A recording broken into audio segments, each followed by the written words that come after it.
কেন এসেছো? কোন কারণে এসেছো? আর তোমার নাম কি?我是在孟加拉过来找我的媳妇。 জি, সে আমাকে মূলত বিয়ে করার জন্য এখানে আসছে। বিয়ে করে তার সাথে আমি চীনে ফিরে যাব।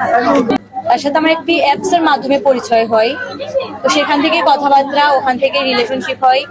তো সে আজকে সকাল 7:10-এ এয়ারপোর্ট চীন থেকে বাংলাদেশে ল্যান্ড করেছে। তাকে 10টার দিকে ওখান থেকে নিয়ে আসা হয়েছে, আর বাসায় আসছে 3টার সময়। জি, এয়ারপোর্ট থেকে নিয়ে আসা হয়েছে। অনেক মানুষ অনেক ধরনের ধারণা করছে, কেউ ভালো চোখে দেখছে, কেউ খারাপ চোখে দেখছে। জি, সে আমাকে মূলত বিয়ে করার জন্য এখানে আসছে। বিয়ে করে তার সাথে আমি চীনে ফিরে যাব।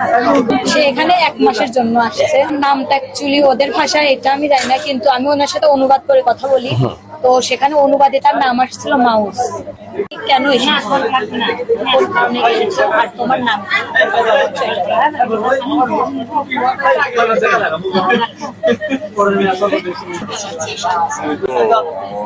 中国甘肃萍乡，我是在孟加拉过来找我的媳妇。我很快会接回她中国。我的名字叫马海山。OK。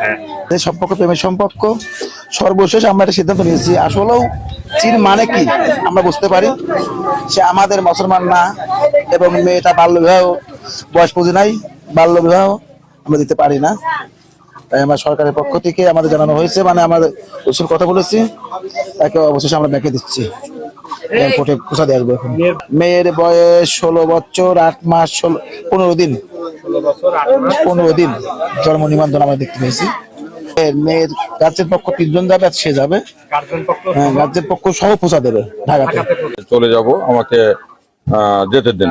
তো আমি ইউনো মহোদয়কে বলি, আমাদের পুলিশ ক্যাম্পের আইসি সাহেব আছে, তারা সমস্ত ডকুমেন্ট বা উনি যে চলে যাচ্ছে তার জবানবন্দি সহ এবং যারা নিয়ে আসছে তারাই ঢাকাতে পৌঁছে দেওয়ার সিদ্ধান্ত হলো। এক্ষুনি তারা রওনা দেবে এবং সে স্বেচ্ছায় যাচ্ছে, এবং মেয়ের বাবা মাও সম্মতি দিয়েছে যে না, আমার মেয়ের বয়স কম এবং সে বিদেশি মানুষ, এটা হবে না, আমার মেয়ে ভুল করেছে, তাকে আমরা বিয়ে দেবো না, সে পাঠানোর ব্যবস্থা করেন। তো মেয়েদের গার্জিয়ান সহ আমরা তাকে পাঠাই দিচ্ছি।